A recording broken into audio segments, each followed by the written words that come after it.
Okay, great. So they made a film of the unfilmable book.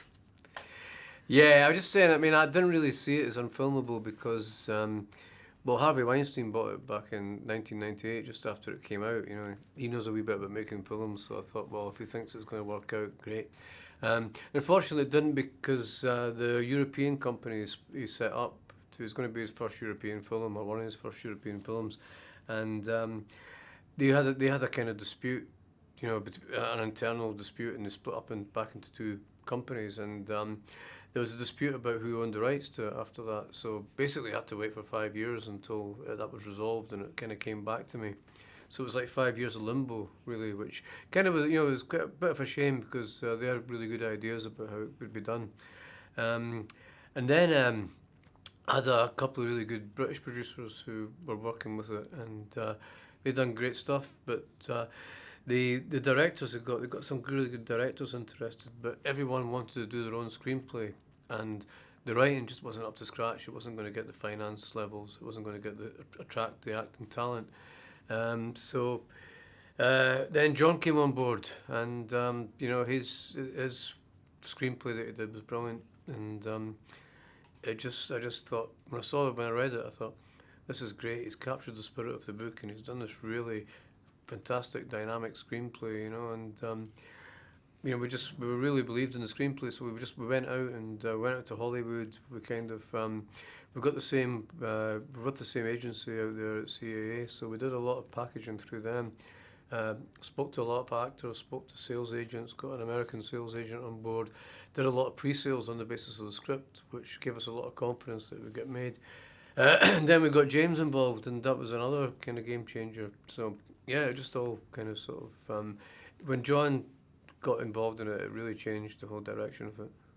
And can you tell me about your lead character? Because when I was speaking to James before, he was saying that he's almost like a kind of Iago character, like a Machiavellian character, and that you do want to know what happens to him. You are, even though of all the things he's doing, you are still very keen and interested to see how he pans out.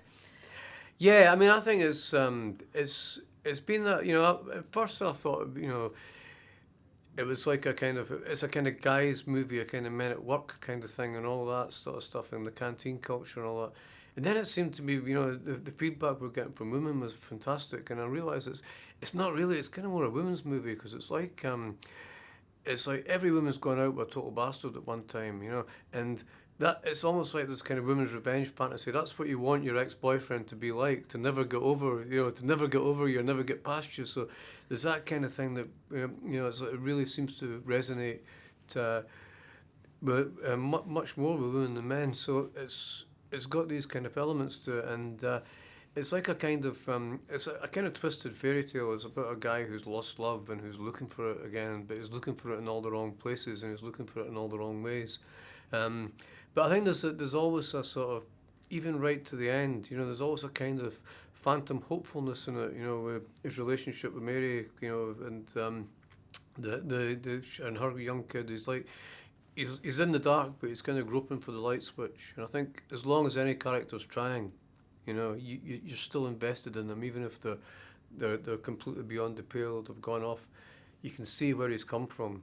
You know, he's actually come from a good place, and he's fallen on bad times, and he's just trying to get back there. So you kind of you identify with him to that extent. And how is filming in Scotland?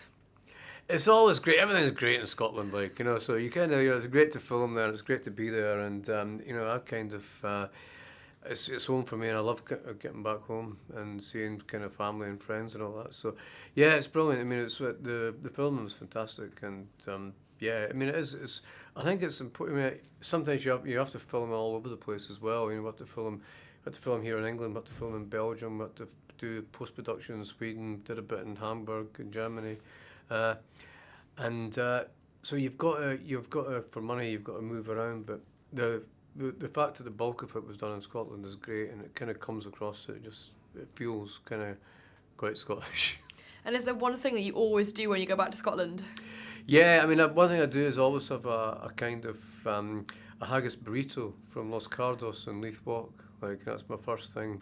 One of the first things that I do, and I miss that. I can't. It spoiled me. Haggis is meant for a burrito. It spoiled me now. You know, I go to some great Mexican places in LA and in Chicago, and I can't touch their burritos. And I think, nah, this should have haggis in it. You know, it's made for guacamole, sour cream, salsa, that kind of spiciness of it all. You know. Excellent. Well, thank you for talking to me. Thank you. It was really good to meet you. Cheers. Good I to love meet the you. film. Oh, Even